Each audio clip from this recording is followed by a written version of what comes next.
Ladies and gentlemen, it's your boy back at it again.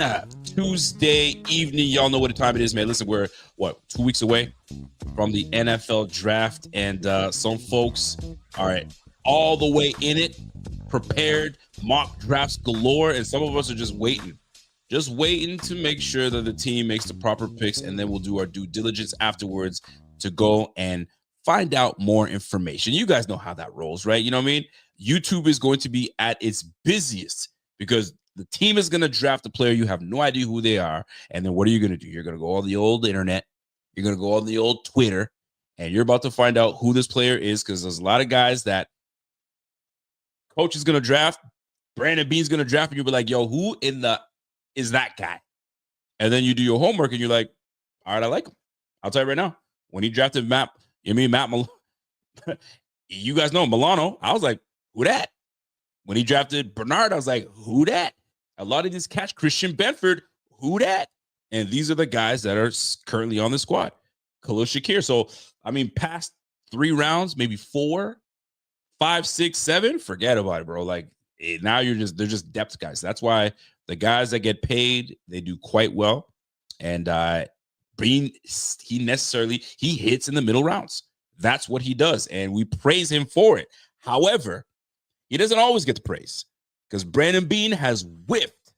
He has whiffed, man. He's whiffed hard. Kyrie Elam right now, out in Dallas. You know what I mean? He better ask for that playbook hardcore over there. Give me that playbook, because I'm trying to. You already know what time it is. You know Kyrie like that. But nonetheless, Brandon Beane, I feel like this draft is extremely important.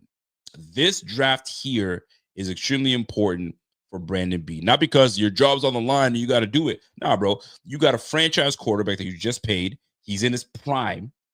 You have the O-line that's been its best it's ever been in a long time. You have a running back. You have an offensive coordinator. Like the offense is coming back the same way. And that was a top 5 offense. You know what side of the football needs to be better?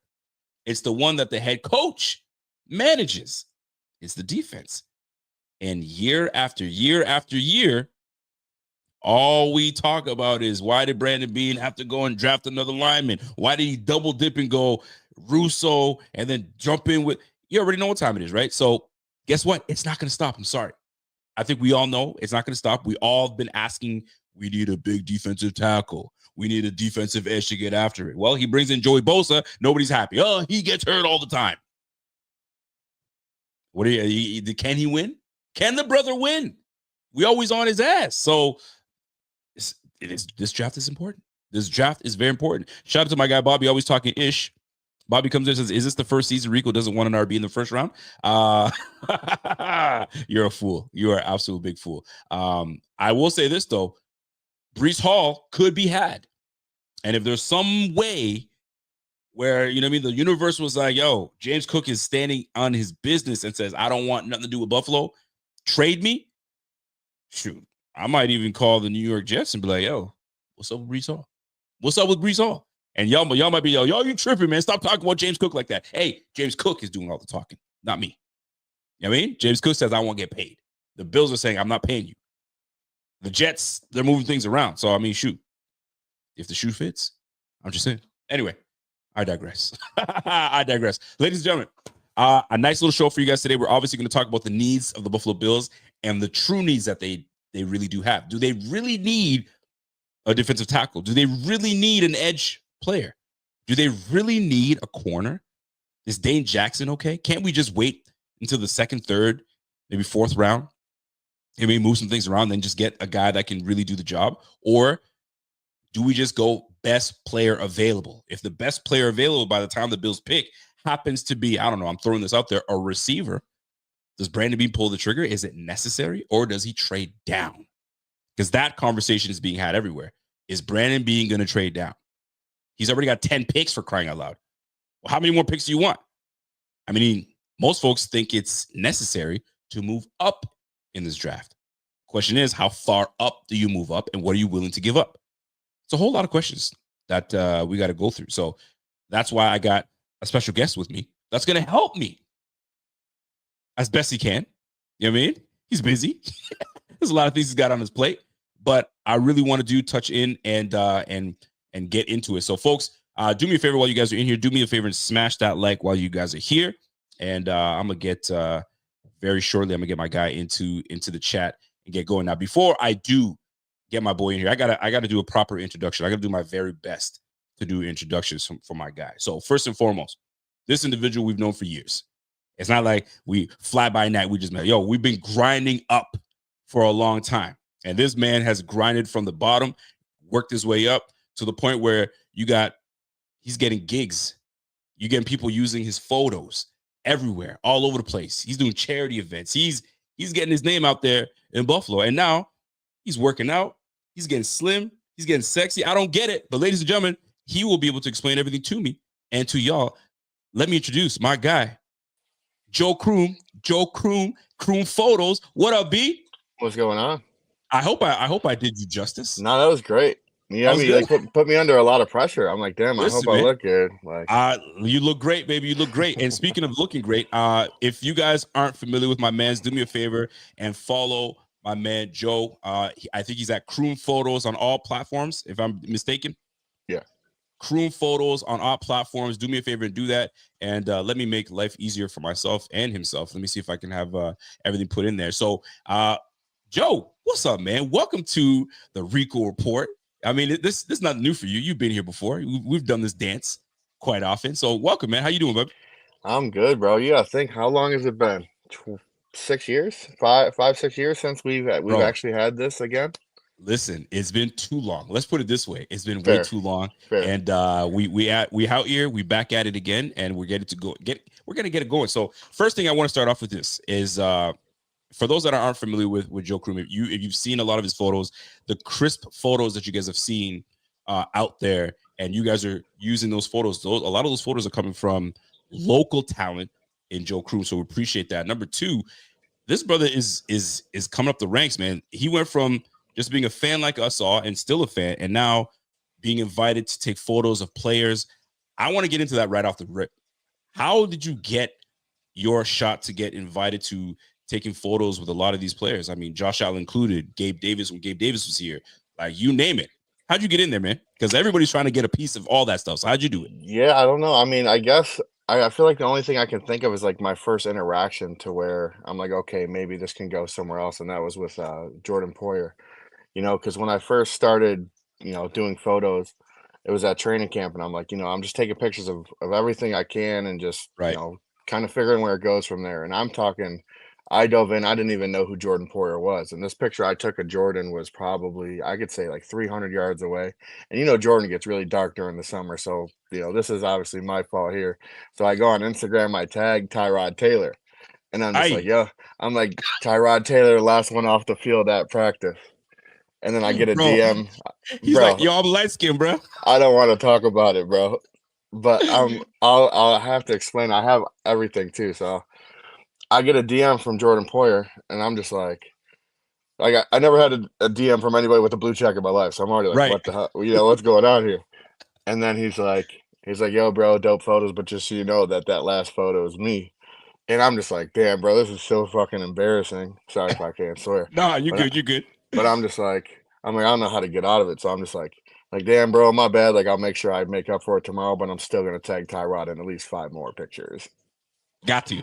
But from there, so like that was like the day I made my Instagram. So I didn't nope, you couldn't tell like that I was who I am. There was no pictures of me anywhere. Next. So the next day he's coming along the fence signing autographs. He comes up to me and he's like, yo, like, you need an autograph? I'm just like, no, it's fine. Like, how's everything going? He's like, are you Croom Photos? And it was funny because that whole story was Croom Photos was never supposed to be. It was like something I just made temporarily, and I was going to change it to Croom Photography or whatever. And then after he said that, I'm just like, I'm sticking with Croom Photos. Like, that's what it Might is. as well. I'm letting it ride. Yes, like he said it. It's real. So like from there, I guess it just kind of became being more personable. That's what I try to tell people all the time, and that's like the whole reason behind my podcast when I have Bills players is, to humanize athletes, because a lot of people look at them as, play for me, win for me, and if you don't, like, that's kind of like the premise of a lot of things. So I try to humanize them, and No I feel doubt. like that's where, like, the doors open, and it's also like, how can you make me better, and how can I make you better? Anytime I take a picture of somebody, that's going to help potentially put somebody in a position to make more money No in a doubt. way, whether it's a brand or just catching eyes. Like, it's like a weird ladder to climb, but I'd say that's kind of like the easy introduction to that situation. There's been obviously so many different avenues that I've found myself in, but that's the main one that started this whole process. So Yeah, I can't let you off the hook, bro. You can't tell me Croom is taking photos and he goes, "Yo, Tyrod Taylor, first out, first in," and it is my man Jordan Poyer, light skin as ever. Shame so on you. it's so if you go on my Instagram and, Right. like, you can scroll down like a couple reels, there's a reel of like the whole interaction, the picture, the DM, everything.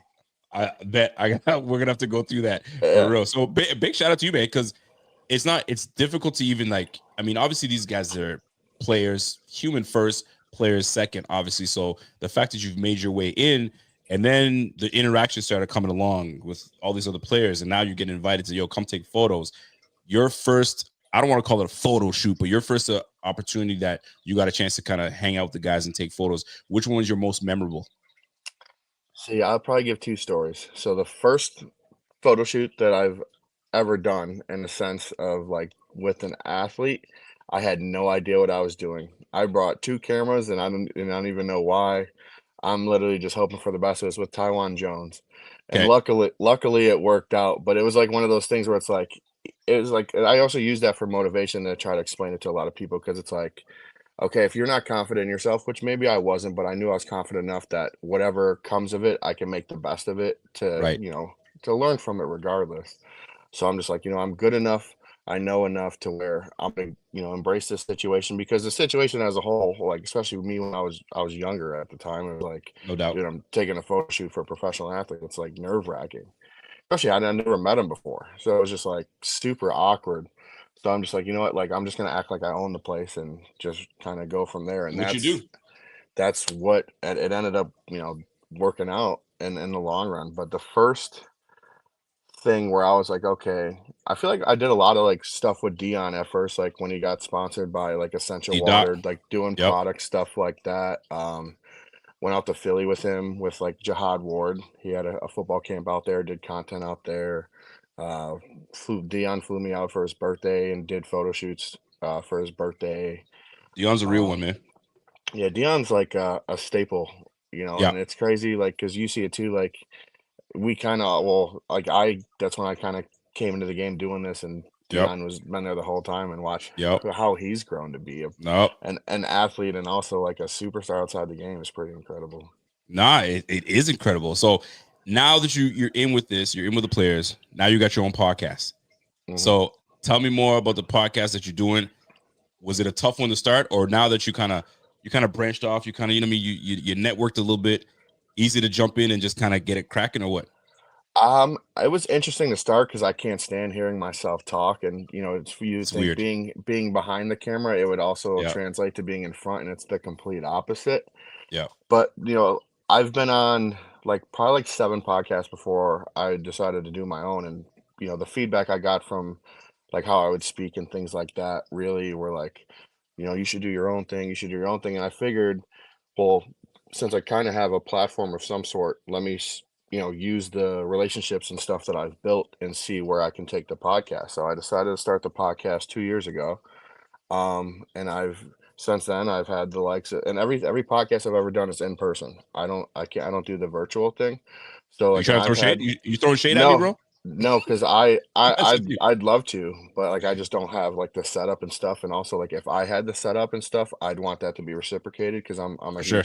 I'm a quality guy. As Yep. this is very like It's weird. counterproductive of me It's saying it, different. right? It's different. I'm over here on my phone telling you how I like quality, but I've been able to have Eric Wood on, Greg Rousseau, Lorenzo Alexander, Daquan Nice. Jones. No doubt.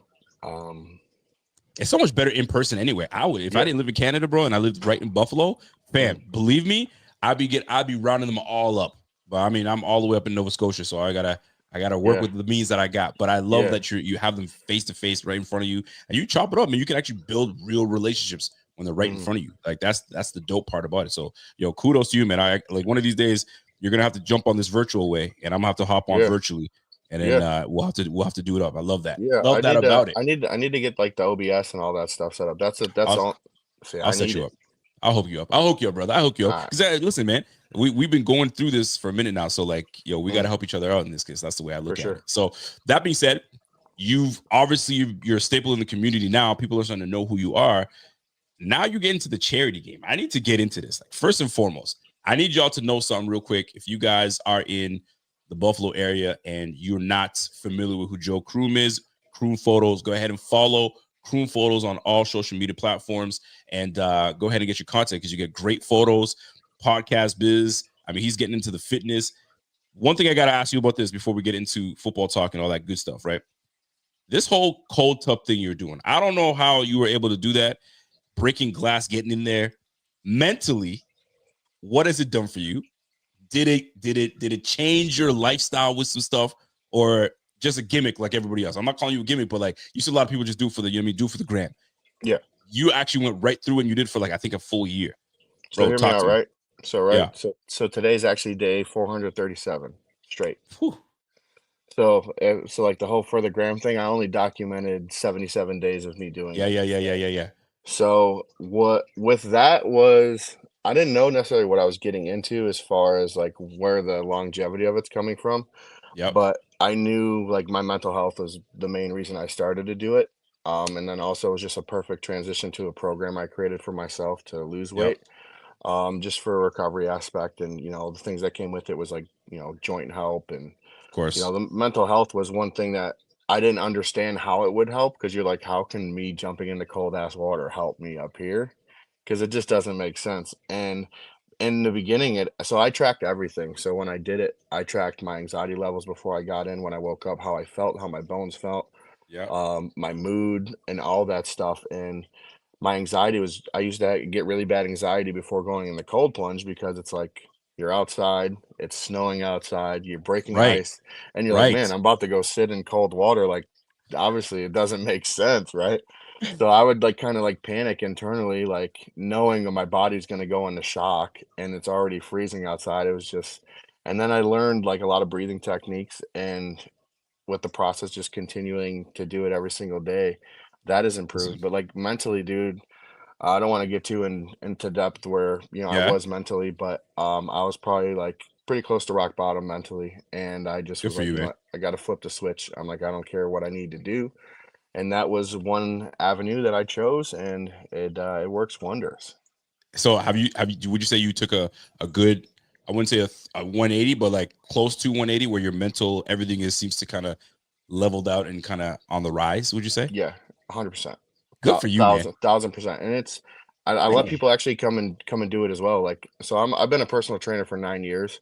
So Right. like my cold plunge, my gym's actually in my garage. My whole garage is a gym, and my cold plunge is Nice. outside. So all my clients, they hop Bro, in there every day. Like, let me tell you something. The wife has she's got like a portable inflatable hot tub outside, mhm, right? She was like, "Yo, can we get a real one?" I was like, "Nah, man, get the inflatable one, and that's all you need, man. Jump in there and get warm." So one of the things, it broke, right? So it's got the water freaking completely cold. So she's like, "You got to replace this thing so I can replace it, and get it warm up again." I stuck my hand in there just trying to unplug a plug. I think I was in the water for like 10, 15 seconds. I was like, out, I'm out. My yeah, my hand couldn't even do it. So you're plunging your whole body in there, bro. Kudos to you. I'm just gonna tell you that. And for mental health reasons, if it brings you down mentally, it's a discipline thing at the end of the day. yeah, If you're disciplined enough to get in that tub and stay there and kind mhm, of do your breathing, man, respect to you. I love it. Love every bit of it. So I had to bring that up. Big shout out to you. And big shout out to you one more. I got to give you a shout out another time. Charity. You're into mhm. a charity. I need you to tell me more about what's going on, event that you're pulling, because you're pulling up an event right now that's going to be Mhm. pretty big. Tell me about it. Talk to me and let the people know. So I am having my first annual golf tournament. It is at Harvest Hill on May 31st. We are raising money to give back to local families who are struggling during the holiday season, which I feel like everybody loves Christmas. Christmas is one of my favorite holidays, and I feel like being united and together and, with the people you love and having a good time is very important around that time. And I feel like mental No health doubt. is also a big struggle around that time. So what I'm doing as far as raising the funds, what I've done before, so it's actually the pinned video on my Instagram of Yep. exactly what I'm doing, raising money to be able to go shopping and, pretty much be Santa for kids as well as, donate the presents to the parents so the parents could have presents to give to the children as well. No doubt. So, just a quick little story on that. The way that I did it the last time, we had the kids write letters to Santa. So instead of me just going to buy, Jimmy Bob a pair of sweatpants that he's gonna have to act like he likes, I can get him absolutely everything he wants because I know because he wrote it to me. Right. So the first family that we ended up taking care of, their mother was moved. She was actually in the hospital on a ventilator due to COVID. Right. So, we went in their house, and I don't know, never knew these people. They were just kind of anonymously sent my way. And just to see the kids like excited over getting a gift card for Different. groceries was like the craziest thing to me. And then the second family, they were moved out of their house due to displacement because of the pandemic, and they were living in a motel for like 7 months. And there Bro. was like there was like nine of them, and it's like mom, dad, there was dogs, and like I didn't know. Like I said, I had no idea what I was getting into. So as soon as we get there, they have a huge like 100-gallon tub outside with like food in it to be cold. No doubt. And then the thing that was like the most overwhelming thing is I walked in there and they were still decorated for Christmas, like Christmas tree. Like I'm talking like toaster Makes a on the difference. sink kind of thing, No and I'm doubt. just like, they're still trying. Yep. And one of the kids wrote that he liked Pikachu, so I bought like a $20 stuffed animal Pikachu because my thing is like I'm gonna go there, Yep. do the Santa thing, give the kids two presents each when they fall asleep, come back, give the parents all the presents so the parents can be like, No hey, I doubt. got you guys this. Yep. And I give this kid the Pikachu, and you would swear I gave him $1,000. Like kids crying and stuff. I'm sitting there trying to be Santa. I'm crying. It's just like It's a hot mess. it was like the most like overwhelming and Fulf- enjoying. It Fulfilling. was it's like soon as I just remember as soon as I left there, I'm like, I cannot wait to do this again. I And love it. and Love it. this tournament now, knowing that I will be able to raise so much more money. So like with that, we only had $3,500. Yep. So with this golf tournament, I'm going to be able to take care of so many people. And also like the amount of people that are helping me now with this to make it so much more of a thing I is love it. overwhelming as well. How much now that you've been doing this charity, how much have you raised in total since you've been doing it? When did you start it, and how much have you raised since? So I think I've done probably six different things, not including this golf tournament. This golf tournament's still kind of on the way up right now. Right. I'd say I'm probably pretty close to probably 35 grand that I've 30. raised. And so the big bulk of it was with Josh Norman. I decided to buy two AFC championship tickets when we Yep. played KC. Yep. And that was when, Lamar ended up getting that concussion in that game, and, everybody started donating to his charity. And I tried to like turn it around. Like obviously that's a great thing for Of that's course. just what we do. Buffalo No takes doubt. care of everybody. But I'm like, Right. how can we shift the focus to us? Because New York State was probably struggling more than anybody during the pandemic with, businesses. Of Because once course. those doors closed, a lot of them didn't reopen, unfortunately. And Josh Norman had a Buffalo Business Blitz, so I'm like, Yep. how can I tie it into that? So I was like, what, let's just, if you want to donate $29, it enters you into a raffle, and I'll give you AFC championship tickets to the game in KC. We ended up raising, I think, 13 grand. And I told Josh if we get over 10 grand, I'm paying for round trip flights for whoever wins as well. So we ended up, knocking that number out the park, and we're able to Yo, do good for that. you, man. And it's Good. weird because I, I've never had anything growing up. And being where I'm at as far as like being able to be a part of the things I am now and do the things Yeah. I've been able to do, it's like I want to share that with everybody. So like now, like it's crazy because I'll tell people all the time, like I'm just a camera dude. Like I just take pictures. That's what I do. That's my Yeah. job. Right. And I'm also like, I don't want to say I have a platform, but I have enough to where I can help, and that's where my focus has shifted. It's like I want to just grow as much as I can so we can just help more people at this point. Listen, big time respect, because I do feel the same. That's why I try to share positivity all the time. I got people listening to me, man. So I'm always, sharing anytime that I'm a Christian man. So anytime I can share any type of positivity online anyway, I'm gonna do it. I mean, because that's my job as a Christian man, to do that. So appreciate you doing that. All that is great. Love it. And for those that are wanting to, find out a little bit more about it, go hit up the Instagram. More of your information is on Instagram, would you say, Joe? Yeah. So get on the Instagram. Go ahead and show some love to my man Joe. And Croom Photos is where you're gonna get everything. In terms of information, I think this is correct. Yeah, this is where everything's going to be going down for the charity golf tournament. So this golf tournament, tell me, any special guests you can tell us who's going to be there, or it's a hush hush? There's going to be some Bills players there. What are we talking about here? There will be Bills players there. All right, to be announced. I like to kind of drop a little spice here and there. Okay. I'm not sure if you have any Bandits fans, but there will be probably the whole roster of Bandits players there. Okay.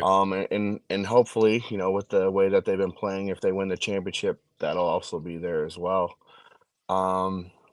Chef Darian's cooking. I don't know if anybody's ever had Chef Darian, but I don't think you've ever had Chef Darian. I haven't, but I've been hearing a lot about Chef Darian. So I heard he's cooking Jamaican food out there. So hey, I will be all over it. I'll be all over it. So speaking of that, if you are a golfer in Buffalo, and this is something you want to be part of, this is the one you want to be at. Jump in. There's information. I'm going to try to post it right back up again. Listen, this charity is going to be massive, man. And what better way to jump in and help out with this one? It's a 4-man scramble. All right. There's the information. It's going to be a Jamaican station with Chef Darian. Are you kidding me? You're going to get fed and you can play some golf. Listen, this is where you want to be, held by my man, Joe Kroom. This is the first annual. Yes, sir. Golf. First one. We got to make this one. Listen, I might even make myself out there. First and foremost, I'm coming from Canada, so if I can try to make it for Canada, y'all got to show up and make things happen. So appreciate you, man. Love everything you do. Now, I'm not going to let you go just yet. Can't do that. We got to talk some ball now. We got to talk some ball. You've been watching these Bills for a long time, man. You've been watching them. You've been seeing what they've been doing. I'm not going to try to get you in all the draft stuff because not everybody's into the draft like others are, but you do know how well the team has done the last 4 or 5 years. Very well. We're 5-time division champs. We own that division.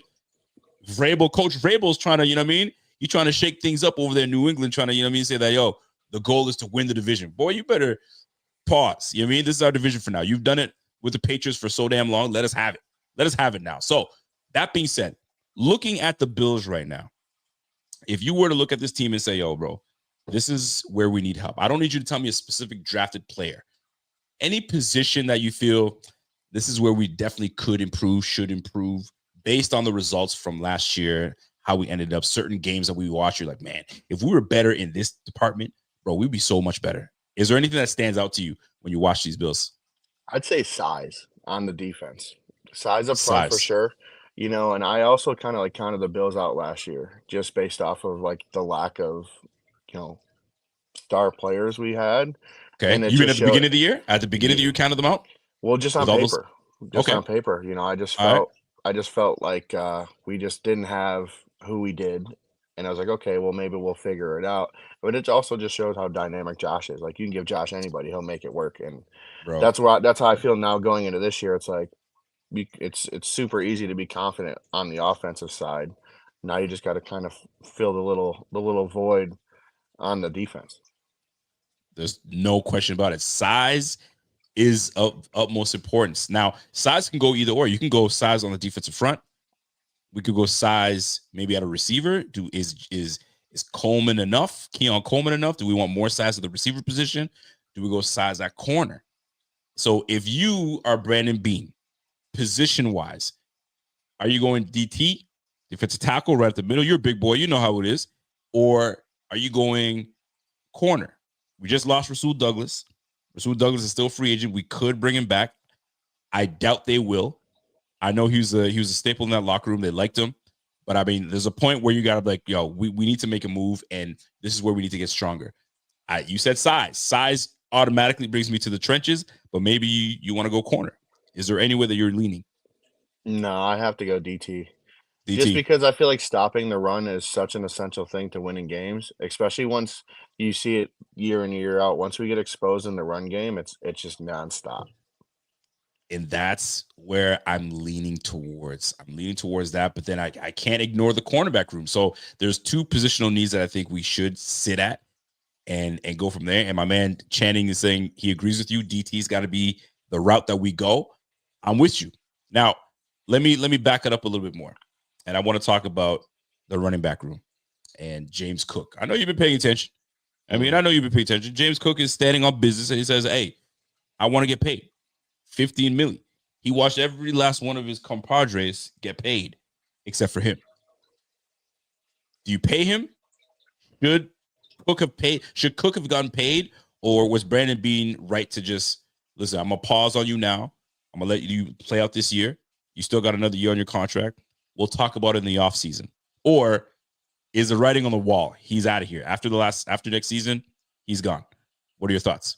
See, I think it's a double-edged sword there because I feel like they both make sense, right? I feel like there can also be a Bills-friendly deal that could be made. I understand James just wants the money. Not saying Right? like he doesn't care, but I'm just saying they could have figured out some type of contract to make it work where he could be extended and it works for everybody. But I feel like Brandon Beane is kind of so down into like the extensions and stuff right now. He's just kind of waiting for the draft, and I think we'll just have to kind of go from there. I don't think he's like gonna play this game that everybody thinks he's gonna play, so I think he'll be just fine.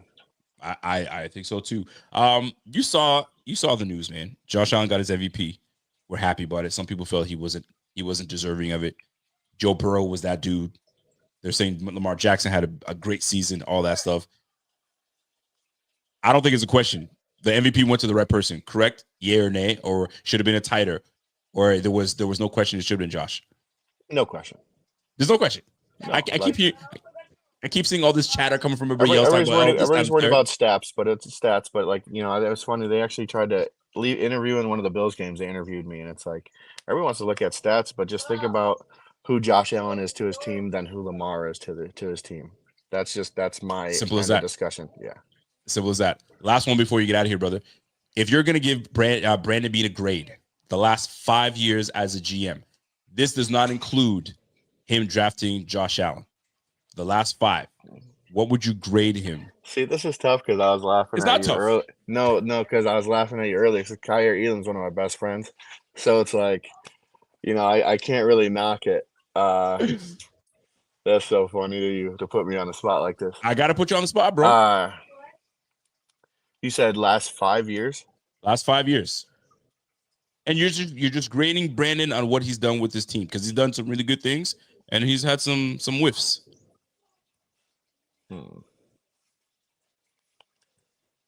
I'll say a B minus. B minus? Okay, yeah. So pretty close to C plus. So really what you want to say is C plus, but you're being nice by saying B minus. let me stay over here, okay? Yeah. I got you. B minus. Which I do want to speak on this. So last thing for me, Kyrie Elam. You're close to Kyrie Elam. I don't know how often you speak. And I don't know what you can share. And whatever you can share with me, or share with us. His mental throughout last season. I'm sure it was challenging for him because 2 years. The last 2 years. Okay, we'll call it the last 2 years. And it's mentally, I think he was mentally sharp and everybody wanted him to succeed. And I'm not going to cap, right? I wanted to succeed, but it just never did.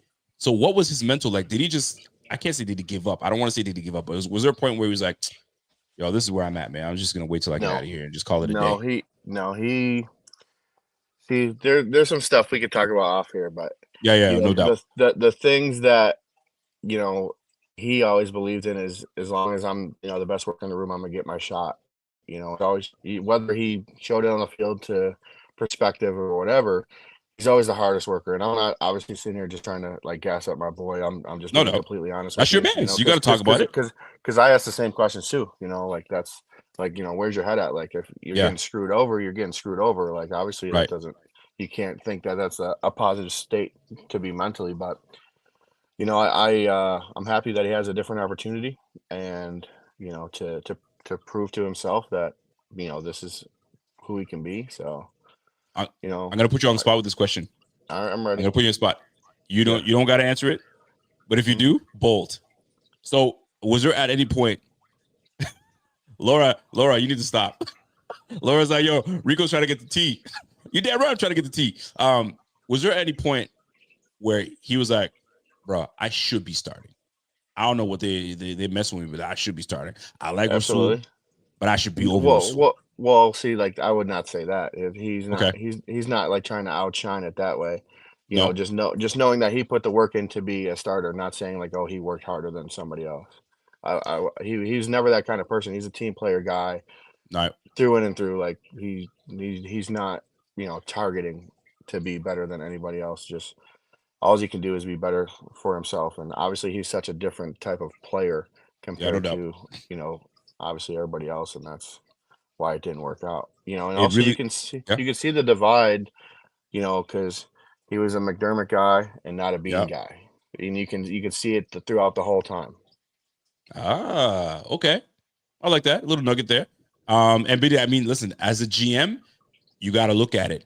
And as a coach, you're like, I'm trying to develop him. I want to develop him. I want to develop him. And if the development is not getting to what the GM feels like something's got to give, you got to get what you got to get. So 2 more things for me, and then I'm gonna let you be. A, this is not more of a question. This is more of a statement. The last game he played was rough. It was a rough one for him. Yo, send my love to my mans, but it was a rough one. I think that was the one that nail was in the coffin. It was like, all right, it's a wrap. But I do like that he got another opportunity. I like that they actually moved him somewhere so he has an opportunity to play rather than you're released and now you gotta, you know what I mean, find out where you want to go. How's his mental now that he's in Dallas? Does he feel good? Is it like a restart for him? Absolutely, yeah. I love that. It's like starting over. You know, like I clean like that. slate. And I feel like that's good for him, especially you know how brought down he was Mm-hmm. being here, and obviously just like not being able to play. Then you have all the threats from you know fans and stuff like that, and you know No doubt just about it. you could obviously imagine No, how that would be. So for sure. And I'll tell you this, man. We drafted him, and the fact that we moved up for him, I love his size, I love his speed, I love his athleticism, and that's something that I've said before.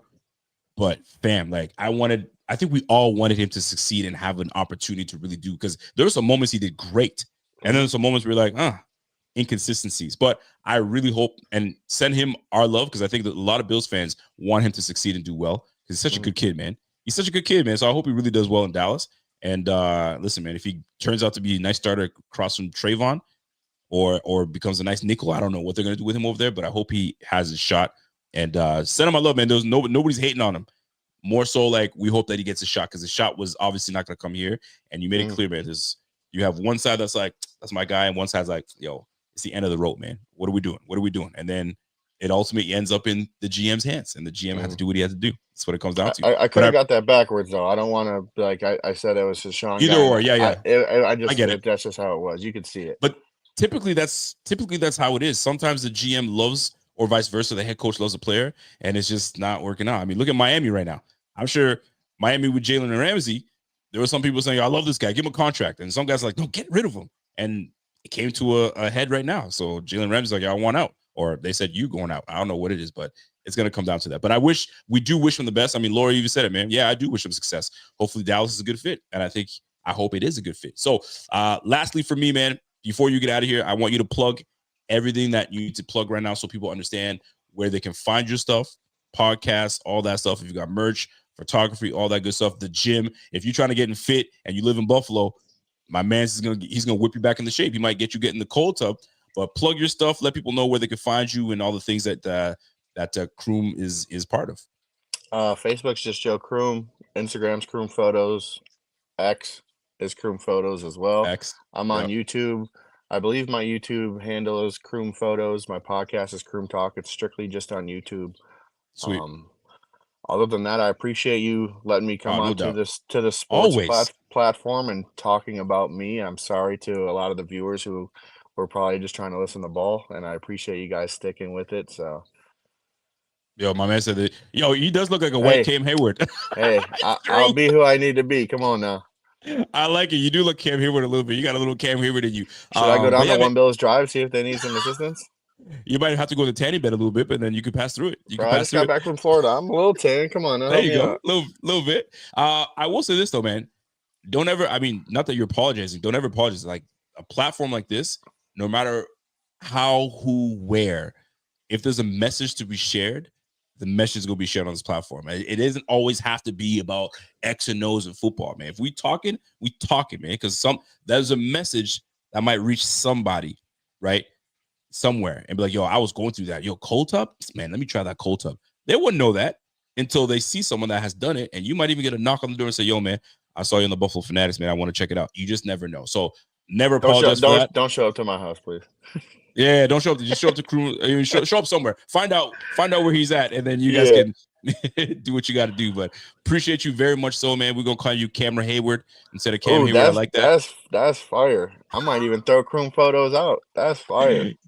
Camera Hayward at your door, at your service. Let's roll. So, ladies and gentlemen, love it. Special guest. Yay. Thanks, Croom. Listen, man, the love is being showed to you. And never be a stranger. Ladies and gentlemen, please do me a favor. If you are a golfer and you think you're nice like that, you think you Rory, trying to get on your two knees and you know what I mean, and thank the good Lord that you finally won one. If you think you got it like that, you need to pop up and show up to the Croom Photos Golf Charity event. All right, this is it, and the details are below. It's as simple as this, man. Saturday, May 31st, Harvest Hill Golf Course at the in Orchard Park, man. 4-man scramble. I don't know what a 4-man scramble is. I think it's just one ball and you just got to hit it to where you get it. And oh wait, there you go. Right. It's just easy pace of play. Easy pace of play, man. $175 a golfer, $700 for a foursome. And that sounds kind of weird, but you know what I mean? You get it. And then and you go and you do what you do. So if you nice like that, if you have a guy that knows how to drive that ball, bring him. You got a guy that's got a great short game, bring his ass over. You got a guy that that's all he does is putt. There you go. And then the other guy's just there to drive the cart. Simple as that. And now there's your foursome. You get the business going, man. Ladies and gentlemen. And all the beer is on me, so. Hey, all the beer is on my man, Joe Kroom. Listen, great charity event. Let's try to raise some money. Listen, man, you guys thought it was a joke. Take a look. See for yourself. Look at the type of checks these guys are raising, the money they're raising right here. So what? Right there, that's what, 23 grand right there. So ladies and gentlemen, don't sit here and think this is it's a small thing, man. This is great. Joe is out there. Look, how tall are you, man? 6'3", 6'4"? 6'3". Yeah, you're a big boy, man. You get it. You can get in the trenches for sure. That's what I said. I got to go down to One Bills Drive right now. I'm telling you, man. So appreciate you, man. Always love, and we'll definitely have to do this again. And hopefully, I'll be jumping on your platform at one time. Yeah, no, I know I talked to Bobby, but I didn't talk to you. I just want to say, bro, I appreciate all the love that you've always given me. Because at the end of the day, especially you guys being a part of my golf tournament, which means a lot to me. No doubt. But also, like, the platform that I have to be able to think about giving away all this money to things in need is because of you guys. You guys literally so many times were like, this is our boy, like follow our boy, and you guys really, really built me up. So I can't thank you guys enough.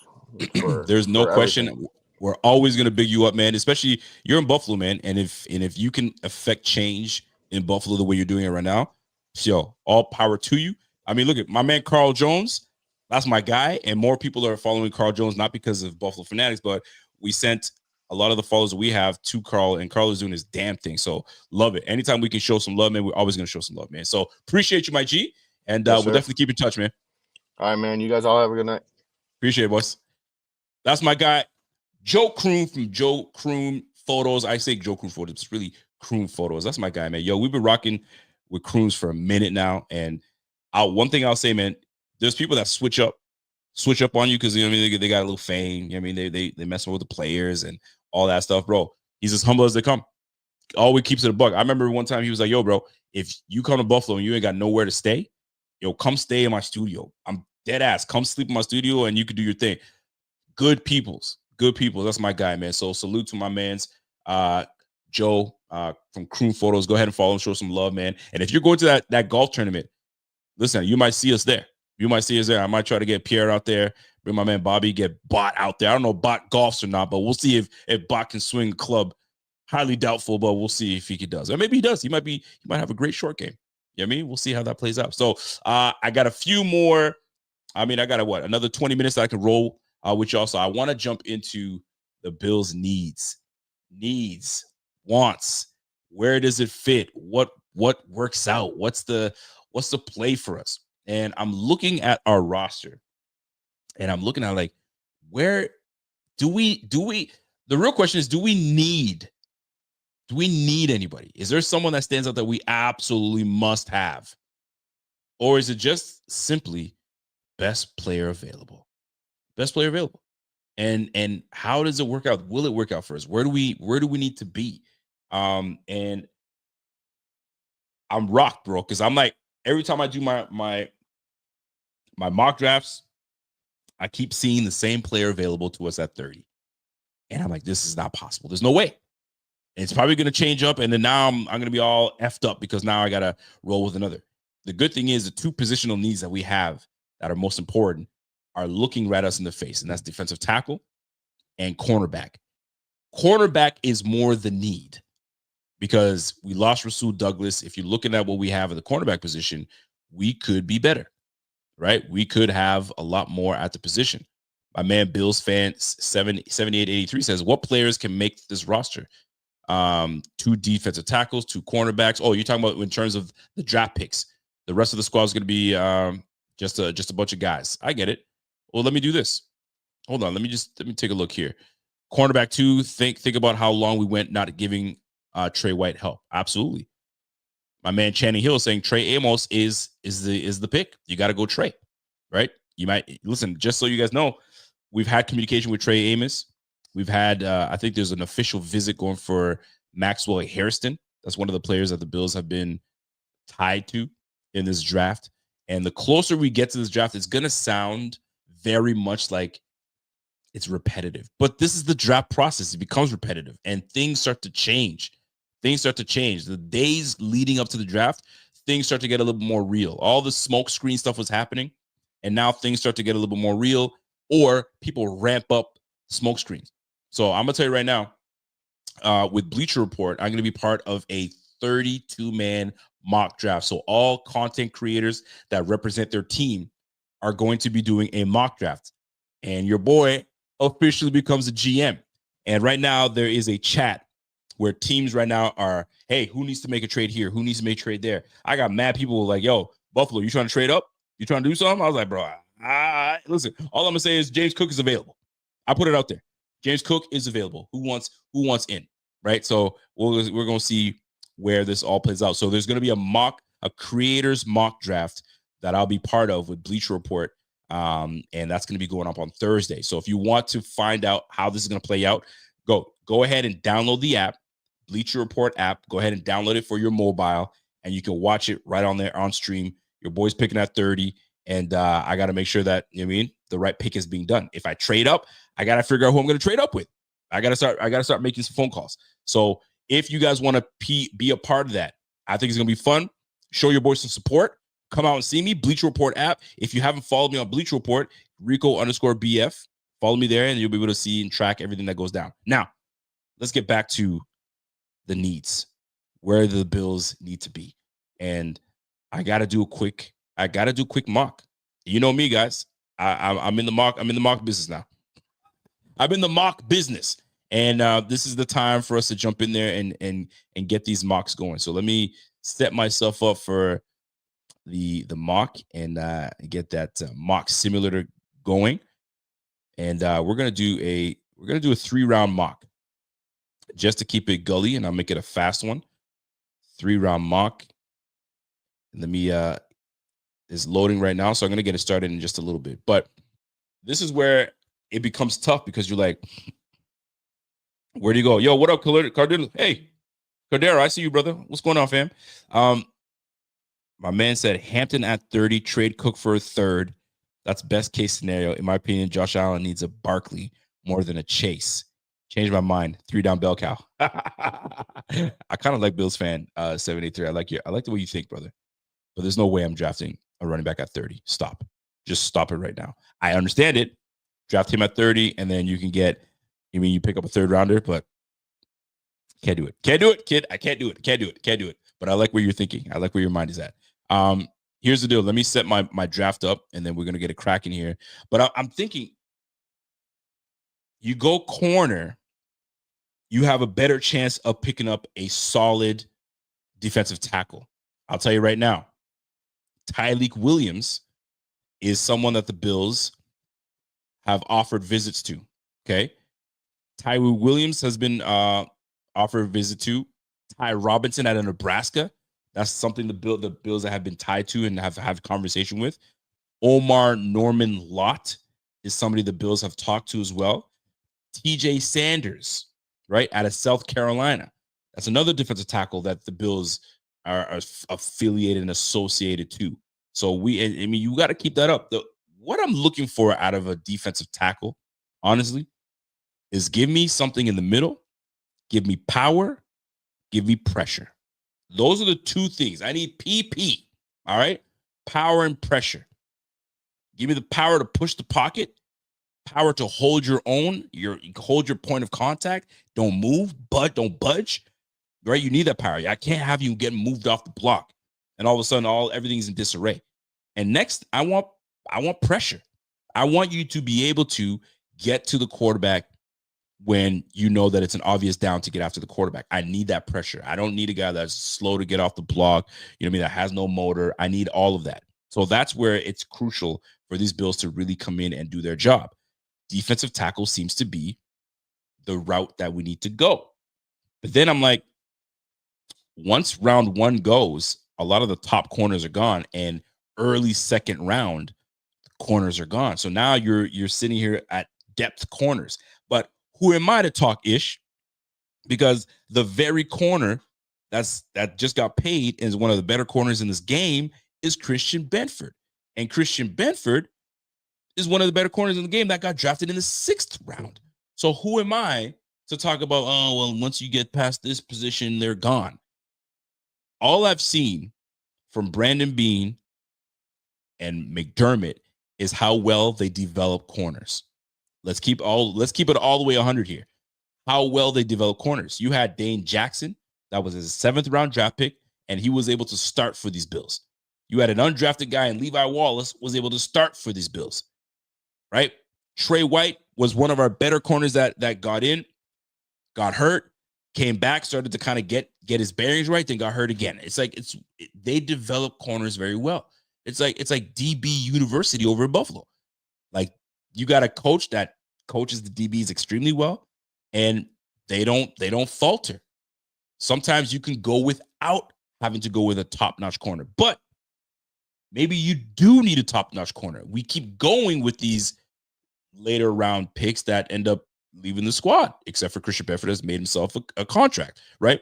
So we need someone to pair with Christian Benford. We were never able to pair one with Trey White. Trey White was doing his thing on one side. You had two great safeties behind him, and Micah Hyde and Jordan Poyer. But like, gone are those days.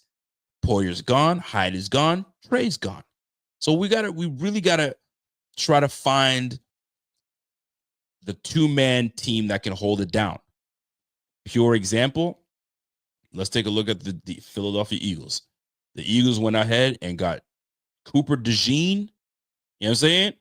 And then you got who they got? Who's that other corner they got over there? And it's killing me. But you got those two big boys out there. You got one guy on one side, one on the other, killing it.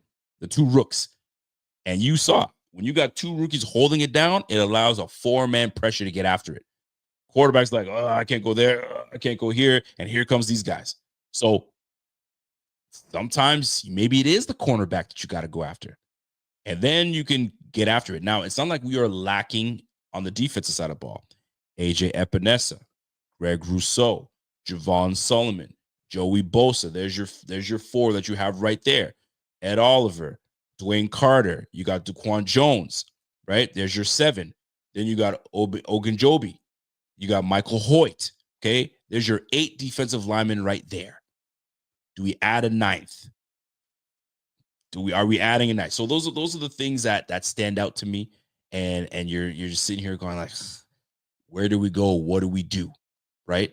So yeah, Quinyon Mitchell. Thank you very much. So you got Quinyon Mitchell, you got Cooper DeJean, and they just said, yo, you 4, get after the quarterback, get after that brother. So the age-old question, build in the trench and go from there, Or do you get yourself a top flight corner that can help you hold it down and cover these big time receivers? Because we will be facing some good ass receivers this year. We absolutely will. So where is it that we go? So is it need or do we go best player available? In my opinion, best player available sounds great, but the best player available has to be in these very positions. So it's always going to be the need. The need is to go after your defensive tackle or the corner. We don't need a linebacker. We don't need a safety. We don't need a receiver. We don't need a running back. We certainly don't need a quarterback, and we certainly don't need an lineman. The need squarely sits on the cornerback position and the trench, the defensive line. And whether we go edge, whether we go defensive tackle, whether we go both and double dip. But those two positions must be met and is an absolute need. Brandon Beane cannot, I repeat, Brandon Beane cannot whiff on either of these positions. And you better pick the right one. We got 3 picks within the first 65 picks, 62 picks.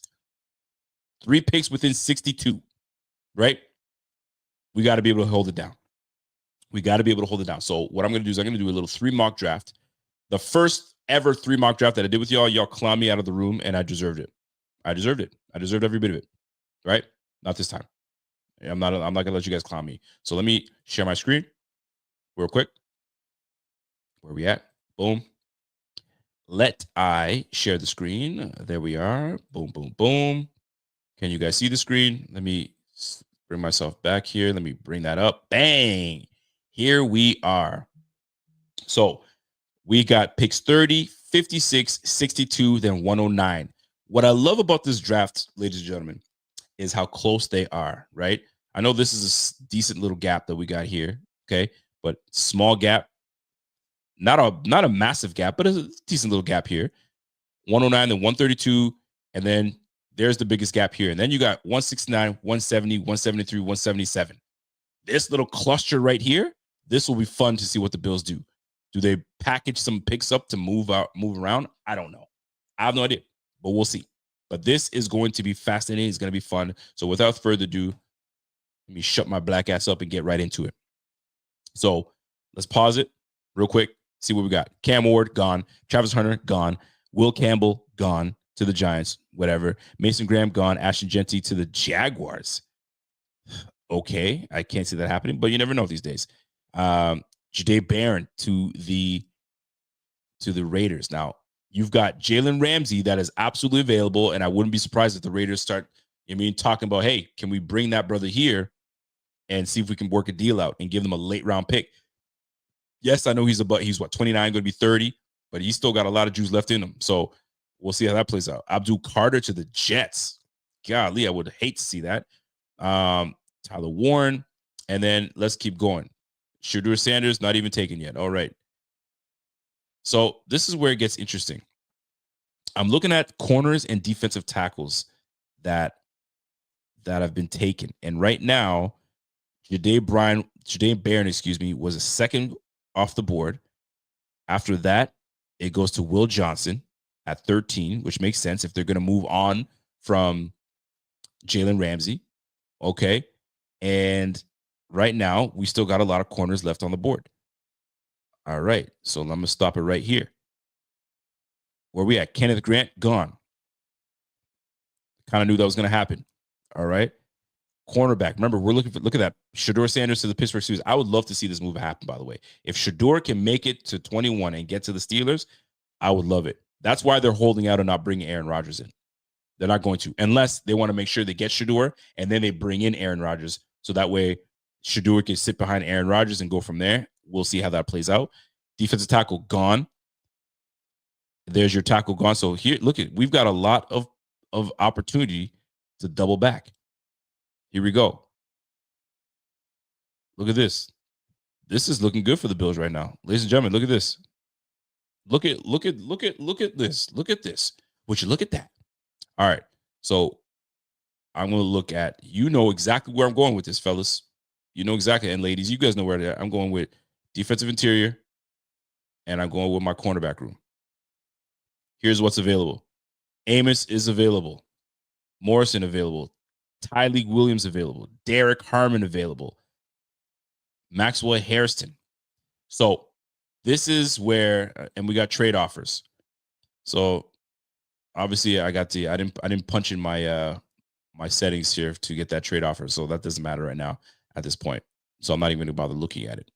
However, let's go back to what really matters. Drafting this player. Where do you guys see the Bills headed here? I've been hearing a lot about just James Pierce guy and that he's the real deal. Also been hearing about Omar Norman, but we can always get him in the second round. But I need a presence in the middle of that defense. I'm not trading right now, fellas. I'm not trading. This is all picks. Straight picks, no trades. So I got a comment here from Bob. Big Papa says, a must bean do in the draft is double dip in DT, CB, and safety. No more O-line, RB, tight end. I get you. I'm with you. He's going to have to double dip somewhere. Joe Manick says the Steelers want Dart. I don't know if they want Dart. Maybe they do. I'm not sure. We'll see.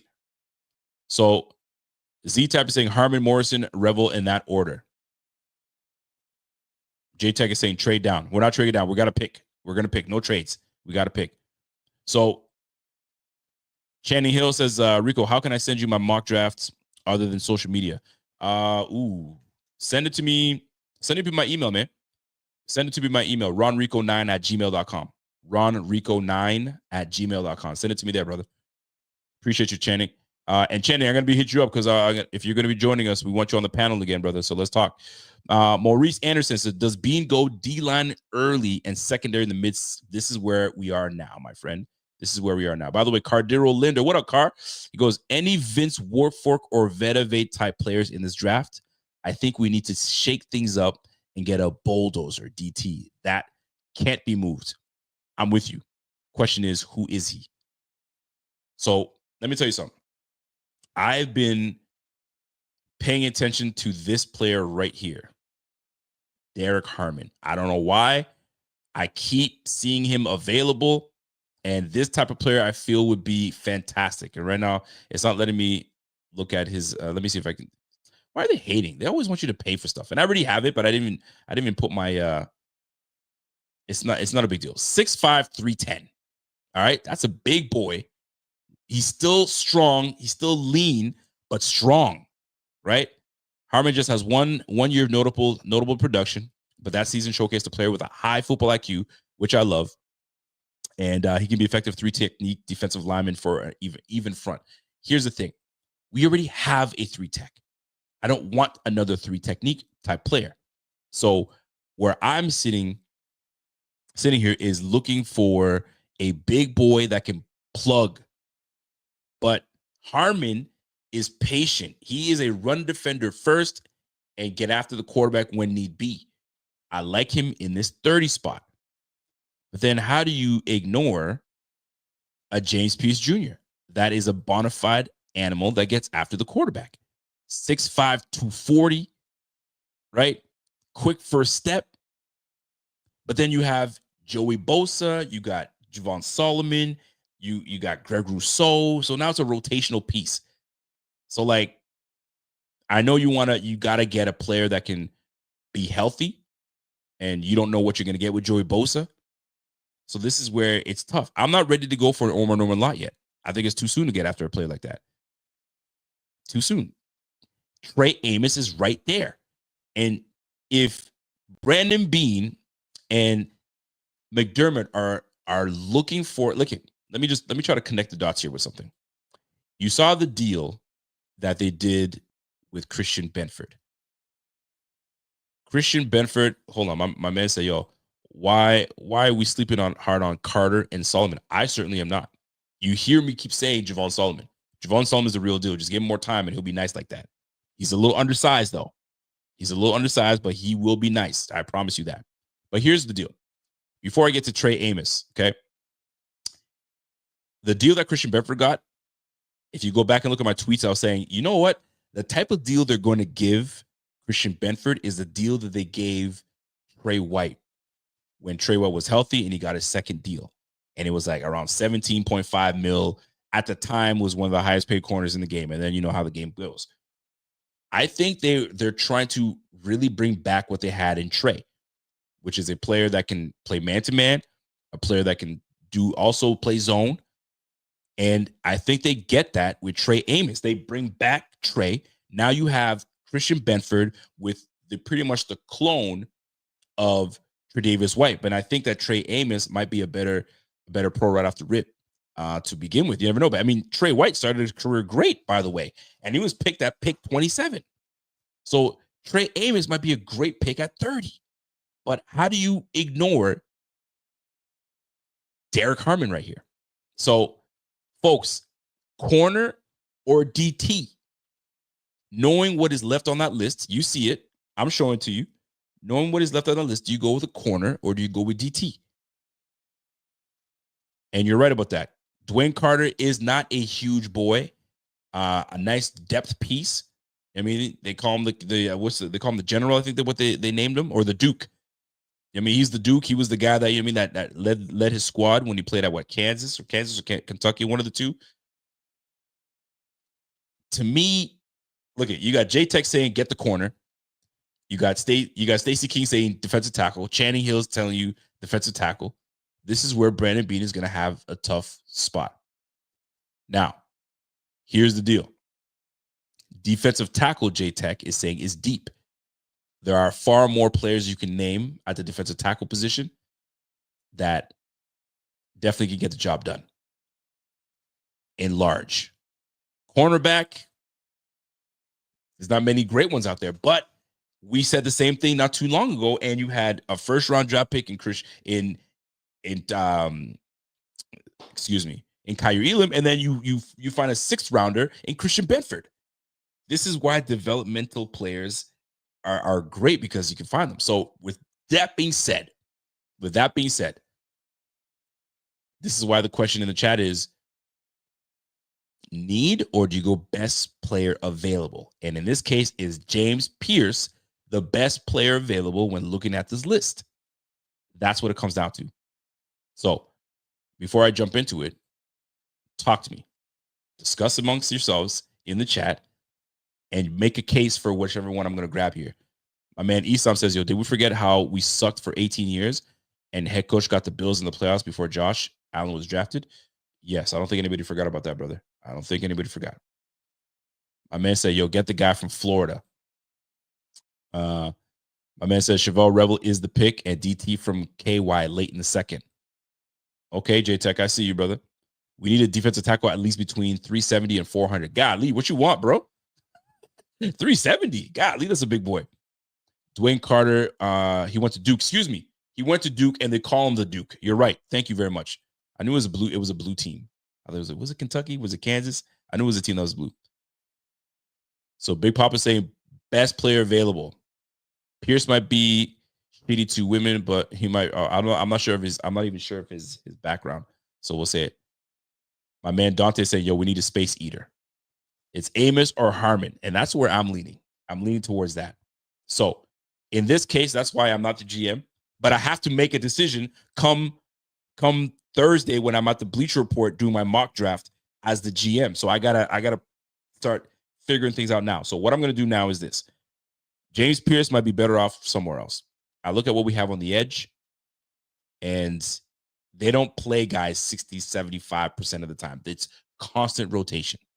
And a guy like James Pierce is always going to be constantly in rotation. So I don't like that. I want an impact player off the rip, but he might be the impact player that we need. Then again, we need a corner. And this is, I think, the best fit. The Ole Miss cornerback, Trey Amos, brings an ideal blend of size, movement skills, coverage scheme, and versatility to the cornerback position.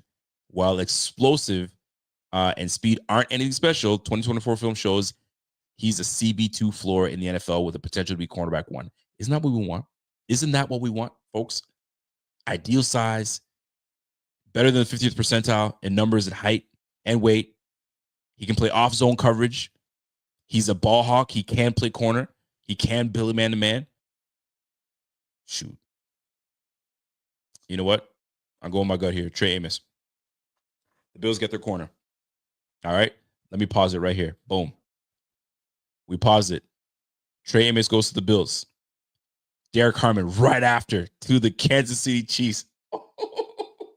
I kind of wish to see what they did afterwards, because now you got Chris Jones and you get Derek Harmon. That right there already makes me sick. It already makes me sick right there. But I got to stick with what I got. I'm gonna keep it rolling. Let's keep it rolling, and then we'll see what's available. And we might still be able to get something great. Let me pause it. Let me see where we're at right now. So Thomas is gone. James Pierce goes to the Saints. They probably needed him more than TJ Sanders. Defensive tackle goes to that's good. That's a good pickup for them, right? Darius Alexander, Josh Cornelly, Nick Almirari goes to the Browns. All right, let's keep it rolling. Now the Bills are up. Norman Lott's still there. Benjamin Morrison's still there. Is Hairston gone? Hairston must have been picked there right before us. Okay, so Maxwell Harrison picked at pick 52. So based on what you see here, obviously we got our corner. Now let's take a look what we got for defensive tackle and edge. So we'll go edge and defensive interior. So let's see. And then let me see what the chat's saying right now. And that does not piss you off a little bit, even though it's not even like this is a mock draft. I would hate for Harmon to go to the Chiefs. I would absolutely hate it. I would hate it. You get Chris Jones, Karlaftis, and you get bro. I'd absolutely hate that. My man said, go get Jalen Ramsey first round pick. They ain't gonna give that up. They're definitely going to get it. Fact, Stacey King. What did Stacey King say? Remember Ted Washington? That's what we need. I know. We're still in it, fellas. We're still in it. Lock it in, Rico. Harmon to the Chiefs. Casey going O-line. I'm just reading the chat. I'm a little slow on the chat, but we're getting there. So cornerback has to be the pick. If you think about how being filled holes in the offseason, factoring the suspended guys. Yep, understood. And we could have had Morrison here if the mock instead of Amos. We could have. You're right. Shoulda, woulda, coulda. Now, here we are. We got our corner. There's an edge that the Bills have looked at. I'll tell you right now, the Bills have been in contact with, I'm just going to call him Olu. Oh, we'll call him Femi. Oluwafemi, Olodejo. The Bills have been in contact with him. He's one of the guys that I've seen him. He's a three-star prospect coming out. What are they saying? Positional versatility. NFL team will get the best return on investment by keeping him on the edge defender. Athleticism, explosiveness, long arms are a nice foundation, and it appears his best years as a pass rusher are still ahead of him. So I know for a fact the Bills have had contact with this individual. Jared Ivey available. Shamar Turner available. Alfred Collins, I've been seeing some good things about him. I've been reading up on him a little bit too. Right? So Jordan Birch still down here. You still got some room for him. So we're not dead in the water. Let me just go see what else is at corner. The cornerback room is, look at Benjamin Morrison still there. Darian Porter still there. Could the Bills double dip? Would it be responsible to double dip at corner and go back to back? I mean, nobody said boo when Cooper DeJean and Quinyon Martin both went. Quinyon Martin, you got me saying Quinyon Martin. Quinyon Mitchell both went to the Eagles and they reaped the benefits there. Double dip. I mean, I see Rico getting his chat game up. I mean, sure, we gotta look in the chat, right? I gotta interact with y'all. Come on now. So my man Namdi says Alfred Collins or Tyleek from Ohio State. I hear you. My man say TJ gonna be asking his agent what's up if we double dip. Might be. Cornerback pick should be our 62nd. All right, I can hear that. So if we go defensive tackle, let's just stick with defensive tackle, defensive interior, because that's where we need, right? That's the next need. So there's nowhere else to be going other than that. So let me flip that bad boy up. Here we go. So right now, interior, we got Alfred Collins out of Texas. So 6'5", 320. That's a big boy, man. That's a big boy. Collins is a long, strong interior defensive lineman with the versatility to play anywhere from the 0 tech, I like that, to the 5 tech. I like that even more. His pass rush profile and an inability to disengage quickly limits his ceiling, but his versatility and strength give him the high floor. He projects as a rotational player with a starting potential. Here's the deal. Buffalo would be a perfect place for them. Rotational. That's what we do. We don't leave these guys in there forever. And you stay fresh. 6'5", 320, that's a big boy, right? He has good length for interior player, paired with a strong upper body and a powerful hands that allow him to dictate, stack, and shed. Love that. I'm going to keep my eye on Alfred Collins there. Let me see what else we got. We got Ty Robinson of the Bills. I've been in contact with Ty Robinson as well. And Nebraska, I don't know how big he is. Let's see. 6'6", 310. Golly. So clearly the Bills want size in that middle. They clearly want size in that middle. Robinson enjoyed the best season of his career with his sixth year, so he's a senior. I love that. 79 pass rush grade. He's an elite athlete for the position who plays with a bully's mentality. Love that. Robinson has below average length and needs to play with better leverage, but he has the traits and motor to bet on as a projected backup with upside of a day one starter, becoming a day one starter. Well, ladies and gentlemen, Deone Walker. The Bills have had chats with Deone Walker, and Deone Walker is probably a big boy himself. 6'6", 345. Golly. Walker's measurables will jump out immediately, but his play on the field doesn't match the dominance suggested on paper. He's a versatile defensive lineman due to his height and length, but he needs more precision in his pass rushes and must hold his ground more consistently to be more than a rotational player. So what I'm being told here is Deone Walker is a big boy that don't know how, he's just a big boy just to be a big boy. He ain't got it like that. So where we at, folks? Are we going to Alfred Collins? Do we like Alfred? Do we go Ty Johnson? Ty Robinson is a big boy, man. I didn't realize how big it was. Like 6'6", 320? 310? I like it. Let me go back to the chat, see what y'all saying. What are y'all saying in the chat? Let's see what you're saying in the chat. Chat, talk to me. Ty Robinson will be there in the 5th. Robinson has better length to get. I see it. Check out CJ West. Will do. Tyleek Williams already picked. No, Tyleek is gone, brother. I tried to look for Tyleek, but he's gone. Ty Robinson, Rico. You got to go with Ty. Yo, Rico, he's a bum. Which one's a bum? Stacey King. Who's the bum? Alfred Collins or Tyleek? Well, Alfred Collins is right there, so I think I might have to go with Alfred Collins here, man. All right, let's go. We're gonna go with best on the block right now. Alfred Collins, DT. He's a big boy, man. He's a big boy. I like with the size, man. 6'5", 320. Kind of like that. I like it. Let's go with this man. Let's go with my man's Alfred Collins. Bang. So now we're back at it again.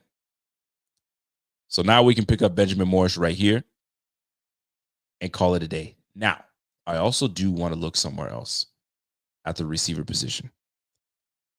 I'm looking at the receiver position. You got Jalen Royals sitting right there. He's moving up draft boards as an overall great receiver. He just does everything right. That's what I've been hearing. Another player that I'm very interested in, and we can get him way later, is Dante Thornton. Dante Thornton, man. All I'm hearing is speed, speed, speed. Yak, yak, yak. That's what I'm hearing. But we may not need to go there now. So here we are. So what we've done so far, does it tell us who we've drafted? There we go. Our picks right now are Trey Amos and Alfred Collins. It'd be irresponsible for me to go to an offensive player.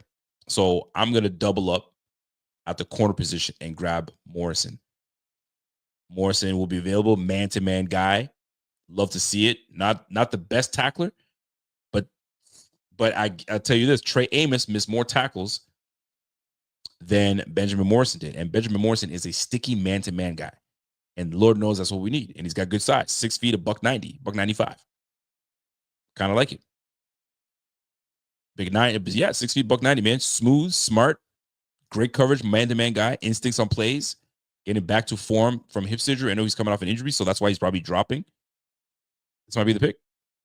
Let me see what the chat's saying first. Yeah, Thornton. I know Thornton will be back later on, so I'm not worried about him. Namdi says, yo, take a look at safety. I don't know if we need a safety, though, to be honest with you. I think we're just picking players just to pick players at this point. But I really don't think we need safety. You got Cole Bishop's going into his second year. Could we get safety later on? I'm sure of it. Bro, Uman Rari was going first pick in the second round. I just don't think safety is something that we need to look at. I think we're fine at safety, personally. Stacey King said we need safety. We don't need safety. We don't. I really don't think we need safety.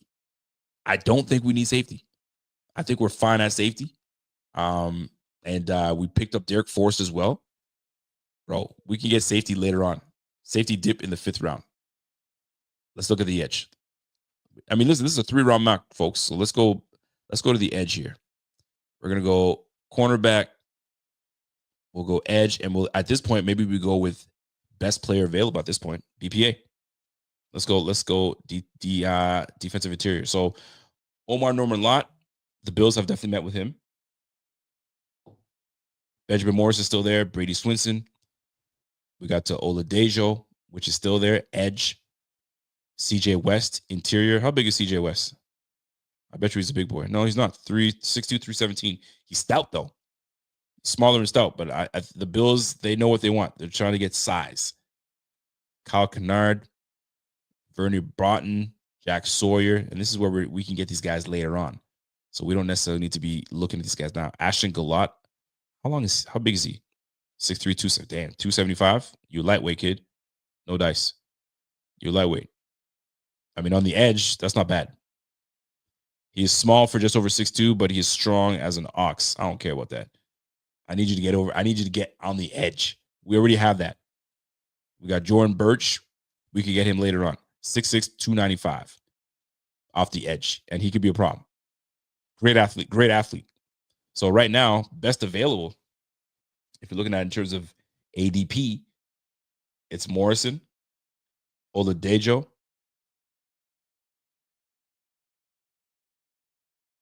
Let me just take a peek at safety just because my man wanted me to look at safety. You got Kevin Winston Jr. still there.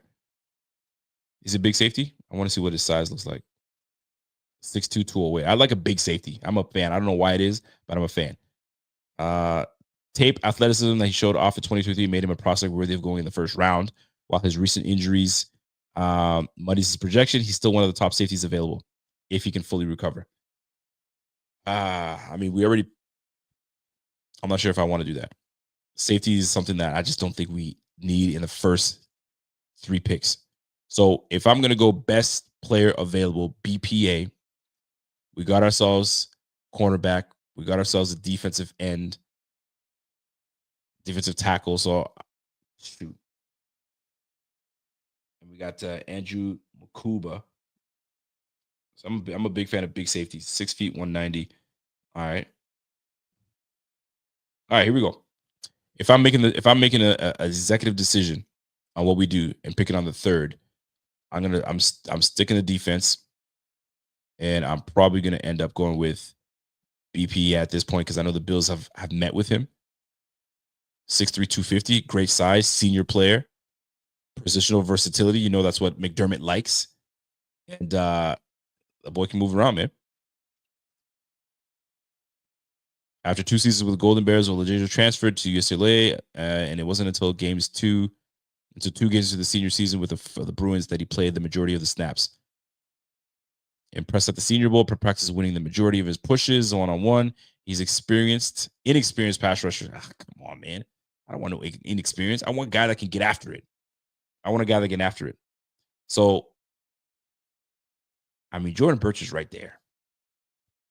Do we like Jordan Birch enough? Or we double dip and go Benjamin Morrison? How can you go wrong? 2 corners. Defense is the name of the game. I'm going to go Morrison. And I'll tell you why I went Morrison. Because if you're looking at what Morrison has done, can do, all the good stuff that he does bring to the team, I think it makes sense. You got your defensive interior. Let me go back to our picks here. You got your defensive interior. You got your Trey Amos. You got your starting corner right here. And then you have depth. You have a guy that can be a big-time player for you right there. So my man said, draft me next. We got to, man. DE could have been. Mabuka is a ball hawk. I just don't think we need a safety, bro. I think they feel good at safety. Quarterback and safety, great and all, but you're not going to shut down elite QBs with that with coverage. You definitely need some guys. We already got an interior lineman, so we got Ogajobi coming back on the defensive interior. I just don't think we need to go any more than that. All right. My man said, "Yo, my man he's colorblind, man. He's always hitting his own players." I mean, listen, story of the life of that brother, man. But that's where we see him. So look what they're grading us right now, folks. So first 3 picks, knowing what the Bills need as their needs. Trey, A minus. Alfred, damn, they gave Alvarez a D. Okay. And then Benjamin Morrison getting him in this as our second corner, A plus. So they gave us an A minus. So maybe we could have done better here. So what I'm thinking is defensive lineman here, Harmon potentially, double back and get Amos, and then we could have went into an edge player. But either way, this works out for us because I know what we have on the defensive side. I know what we have here, but don't forget we have size. Size is what we need. We need to stop that interior, get that push, and away we go. So that's where we stand. Now, I want to do one last one, and I'm going to make this one a quick one, a new mock, and I want to switch it up a little bit. Get out of here. I'm not subscribing. Always trying to get you subscribed. No, I don't want that. Close that. Shoot. Bro, I don't want to. Where's that X? Where that X at? Yeah, sure. I'll subscribe. Yeah. Okay. Bro, I'm not doing that.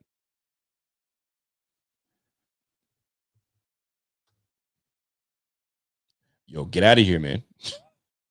Always trying to get me to subscribe to some stuff. I don't want it. I don't want it. All right. Let's go to the draft. Let's go to Mock Simulator. This asshole is still there trying to get me to. Oh, I lose my daily. You know what? Peace. I guess we're going somewhere else now. We going somewhere else now, bro. All right. Let's get the Pro Football Network, and we'll do 3 rounds. We'll go fast. I put 4 rounds, but yeah, let's go 4. Just to go. Let's just call it a day and let's see where we goes. All right, let's get ready. It's rolling quick. You guys can see the screen. All right, let's roll. My man said, yo, use your super chat money with it. All right. So the Giants want to trade with the Bills. They want us to go at pick 34 and pick up a 2026 6th round. I'm not interested in that. Sorry, bro. Unless you're trying to give me something right now. No thanks to them. 38 and 69. Ooh, that could be interesting. Would you guys take this pick? Patriots want to move up to the 30 spot, and they want us to move down to 38, 8 spots. Is that something that you would be willing to do? But then you gain the 69th pick. What are your thoughts on that? Kenneth Grant is here. No way. Well, let's just reject it and see what we got. All right, what's available to us? Let's go defense. You got James Pierce, Tyleek Williams available, Siobhan Ravel. Kenneth Grant is still there? Are you kidding me? Who the heck went? Abdul Carter, Travis, Mason, Ashton to the Jaguars again. Will Campbell, Will Johnson to Shamar Stewart. Shamar Stewart with that early? Golly, okay. To Tor McMillan to the Bears. That's an interesting one. I don't see that happening. What a weird draft to start with right off the rip. Matthew Golden to San Fran. The Dolphins take Kevin Banks, knowing that they need a safety or a corner. Okay. Michael Williams, Jahdae Barron going to the Bengals. Shador going to the what? No. Shador going to the Seahawks? All right, whatever.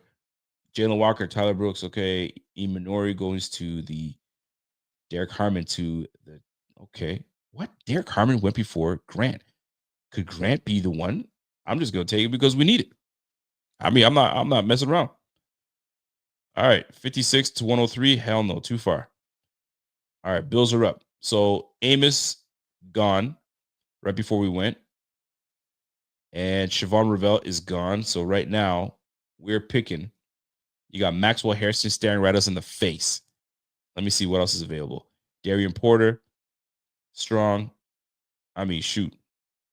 He's looking at right in the face right now. I mean, how can you not take the speedster? I mean, he's 5'11", a buck 76, folks. A buck 83. They had him at 76. 5'11", a buck 83. The boy's nice, sticky, man to man. He's a playmaker. He's just a straight playmaker. And I think that's what the Bills want. They want a playmaker. The question is that where I want to go? Edge.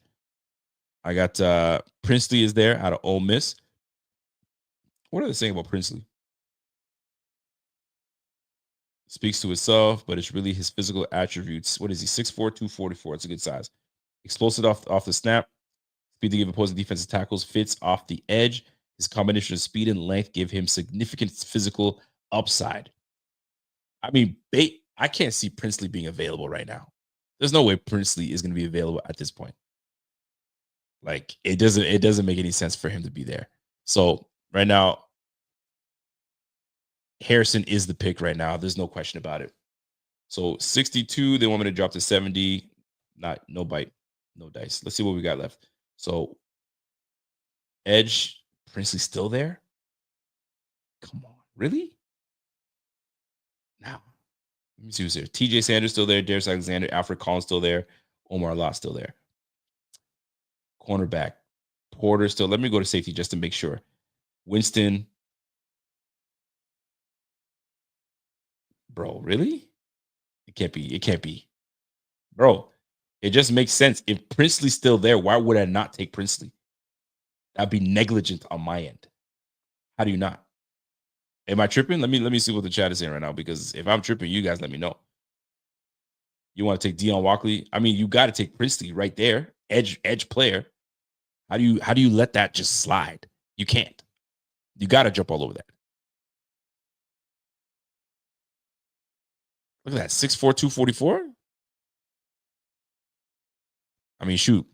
Let me see. Could struggle early in the NFL career against the run due to play strength and leverage concerns, but the spatial awareness is there for him to eventually become a solid contributor in those situations. His best role early would likely be as a pass rusher specialist, and he has the potential to develop into a quality 3-down starter in either a 3-4 or 4-3 base defense. I mean, shoot, how do you not grab a guy like that?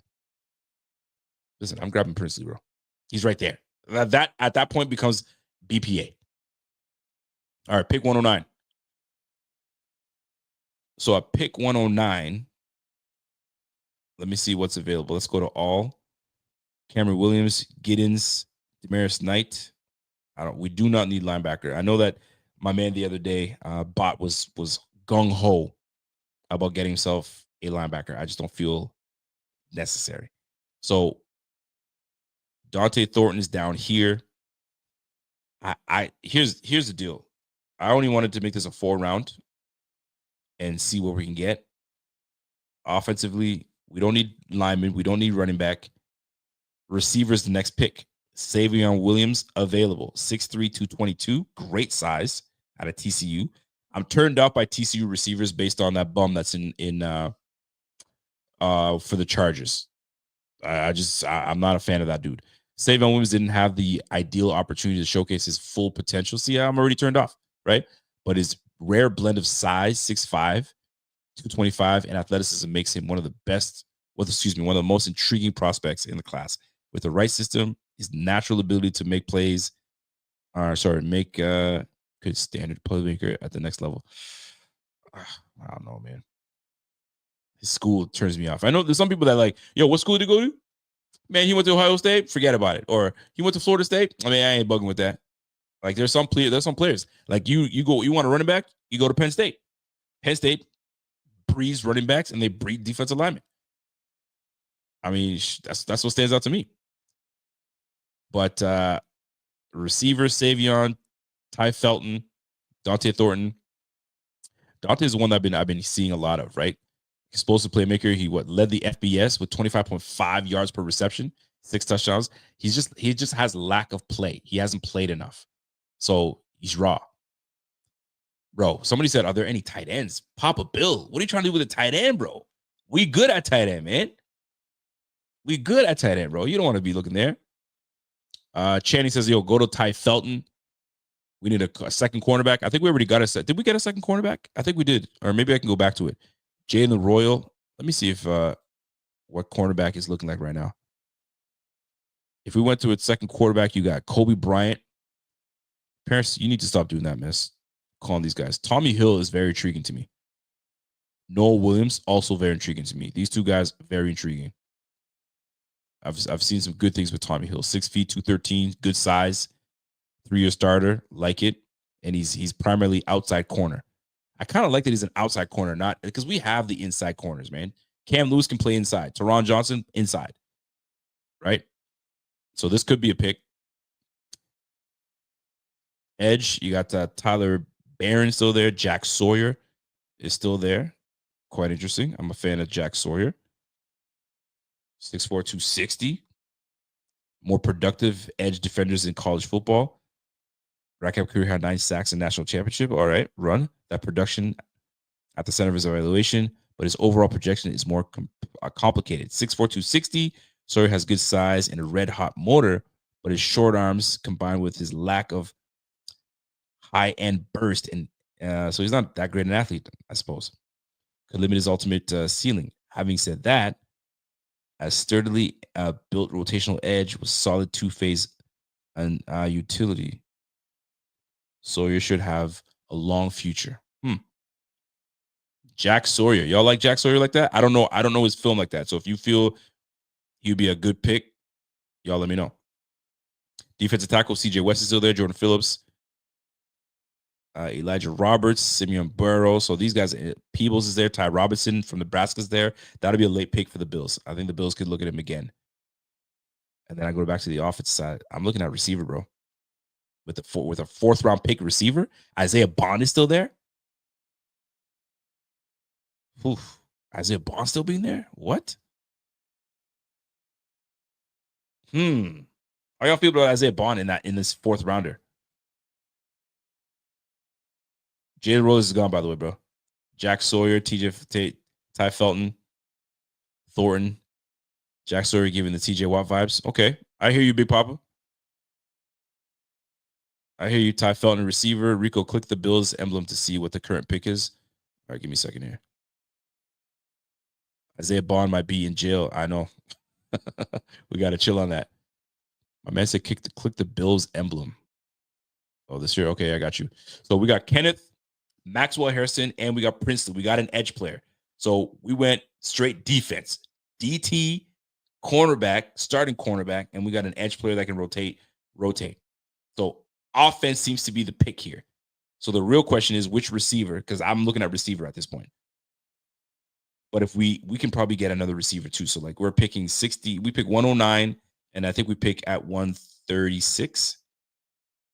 We pick at 132. But there's a lot of players that can go. So do you get your receiver that you want right now in DJ Thornton and Dante Thornton?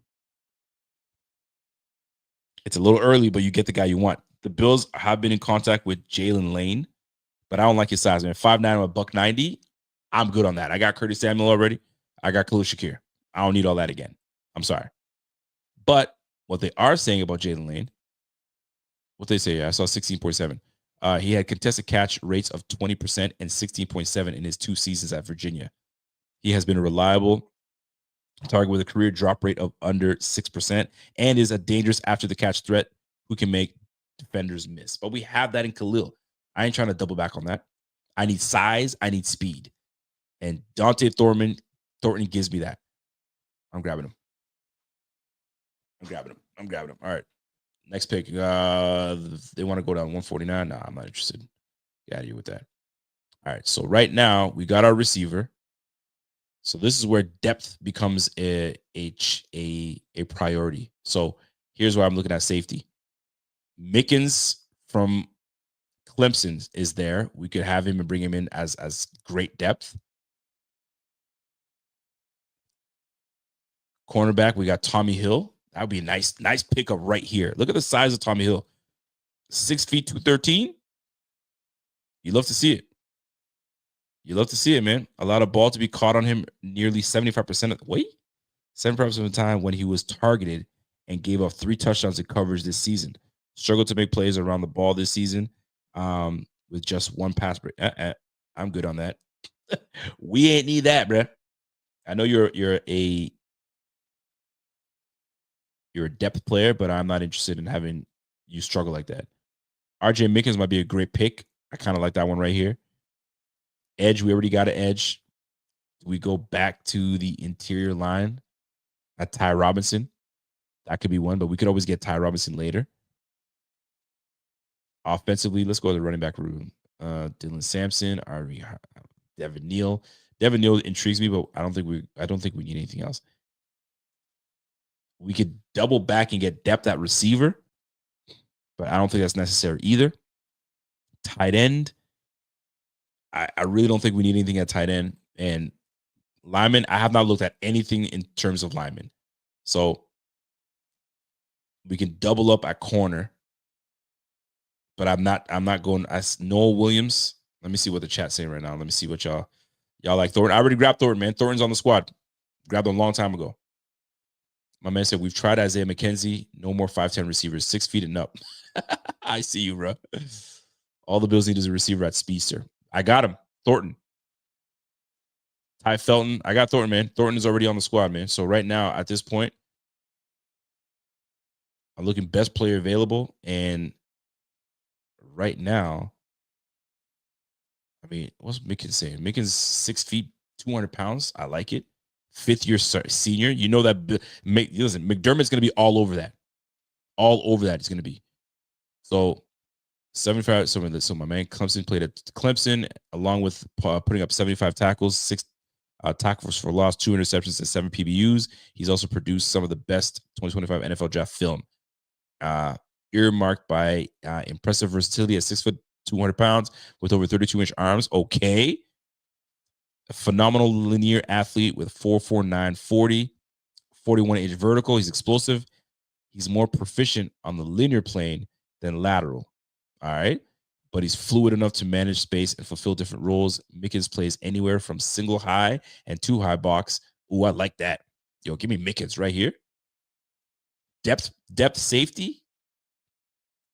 But he can be a little later. So I can come back to that, brother. Let me come back to him.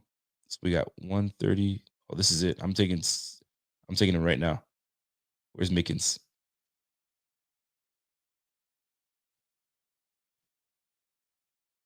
Mr. Mickens, welcome to Buffalo. All I heard was versatility and get in the box and do all of that. I'll take it. So this is what it's looking at, folks. Kenneth Grant at the 30 spot. You got Maxwell Harrison at 56. Back to back. You got 2 quality starters right there. Princely is a quality starter. You get him in rotation with those lines. You got it. You got Dante Thornton that gives you that occasional speed demon down the sideline, big body. And what he does is he catches the ball. He's limited in time on the field, but I don't care. You bring in a guy like that and you pair him with a quarterback like Josh Allen, he becomes a baller. And then you bring in RJ Mickens on the defensive side of the ball. And then you never know. He shakes things up and becomes that situational player that you can put him anywhere. I mean, that nickel defense, you want to play NASCAR, you want to do whatever you want, you have it right there. So I like it. The full results of that round, I'm big on that. I think I like what I see, man. I like what I see. What you guys think? There's the drafts right there. Love it. I can rock with this. If Bean gave me this the first 4 rounds, shoot. I am mad at this, man. I am certain that I'm mad at that. So I only did 4 rounds, ladies and gentlemen. I did not jump into the 5th, but solid 5 picks, and we still have 5 more to go. Hell yeah. I told you guys, let me warm up. Please let me warm up when I get my bag, because I gotta prepare myself for this upcoming draft that I gotta plug right now. If you guys have not downloaded the app for Bleacher Report, go ahead and download it. The app is a little wonky, but you're not coming for the app. You're coming for your boy. You come watch me Thursday. The draft is starting from 4 to 7 p.m. Eastern. I pick at number 30. We're going up against all the creators that represent their team. So, for instance, for those that follow, TD Finns is representing the Dolphins. So, you know, he's already in the chat talking about, yo, Jalen Ramsey up for trade. Who wants to trade? Who wants to do anything? Richie from Jets Media, he's doing his thing. I'm representing the Bills on my squad. I mean, so you mean those guys from my bands from Cincinnati Pod, The two brothers that are selecting for the Bengals, they're doing it. My boys that do the Tennessee Titans weekly, they're jumping in and they're doing their thing for the Titans. So it's gonna be fun. It's gonna be fun. So I kind of like these picks right here, fellas. I kind of like these picks right here. So let's roll. Let's keep it rolling. And Kenneth Grant, once again, Maxwell, Harrison, Princely, the Ole Miss defensive end. That's going to be a nice piece on this squad. I mean, at that point, I went best player available. Dante Thornton for speed on the sideline, round 4, and then round that up with round 5, and then I'll let Brandon Bean do his rest. That's a solid 5-round pick. Y'all let me know how y'all feel, man. So I'm gonna just drop this off here. So appreciate you guys very much. So Channing's like, I kind of like that, man. A B plus, the first one, and an A minus, the second one. So we're getting better. We're getting better. We're getting better. Bean trades out the first round guaranteed. Something tells me he might, man. Something tells me he might, but we'll see. Something's got to be something that doesn't work out. Laura says, "Oh, that sounds fun." I'm assuming that's somewhat how you sound. Not quite like that, but that sounds fun. Go Rico representative. Listen, man, I'm trying to be the GM that I can be, the best GM that I can be. I just better not flub it. So right now, you know what it is. It's cornerback or it's defensive tackle. If Grant is gone early, so be it. If he's available and it's easy for him to pick that, I can scream to the cows come home and tell him why I'm picking that spot. So it should be great. Should be great. So that being said, folks, let me stop sharing this page and get to it. So I appreciate you guys tuning in always. You guys already know what time it is. So I will see you back again on Friday, and we will get it cracking. It is Good Friday weekend and Easter Monday. So for those that will be going to church services, it's a fantastic weekend. We already know our Maker, you know what I mean, died on the cross for us, and we are here for a reason, right? I mean, he died for us, for our sins. I mean, for those that do believe or don't believe, well, I'm a believer, and I'm always going to preach the good word to y'all. So go ahead and if you're going to service, have fun at service, but always know who your Maker is, baby. Always know who your Maker is. So that being said, that's my time. And hope you guys enjoyed your Tuesday weekly pod. Big shout out to my man Joe Kroom for showing up from Croom Photos. Although we didn't talk about all football, but it was nice to kind of sit there and get to know somebody and get a lot closer. And I really appreciated the love he had for kind of giving back to the community. How lovely is that? I mean, if you have an opportunity to do that and make someone's life a little better, even by an encouraging word or even providing something, go ahead and do that. I mean, bless your heart if you can. And if you can't, an encouraging word always goes a long way. Let me tell you that again. An encouraging word always goes a long way because you just never know who's dealing with what and when. All right. That being said, I'm going to leave that there. And you guys have yourself a special night, a great evening, and we'll catch you guys again Friday. I'm back at it again tomorrow on Bleacher Report to talk more about this draft and who I'm going to take. And then I'm back at it again on Thursday with the Bleacher Report app from 4 to 7, 32-man mock draft. It's crazy. It's going to be a lot of ish talking and who's picking what and so on and so forth. It's going to be great. Download the app, follow me on Bleacher, and we'll go from there. Until next time, ladies and gentlemen, y'all have a great one. And we will catch you guys again on the flip. Like I said, we'll see you back on Friday, and then we'll get it cracking. Until next time, it's your boy Rico. And we'll catch you guys and have yourself fantastic. All right.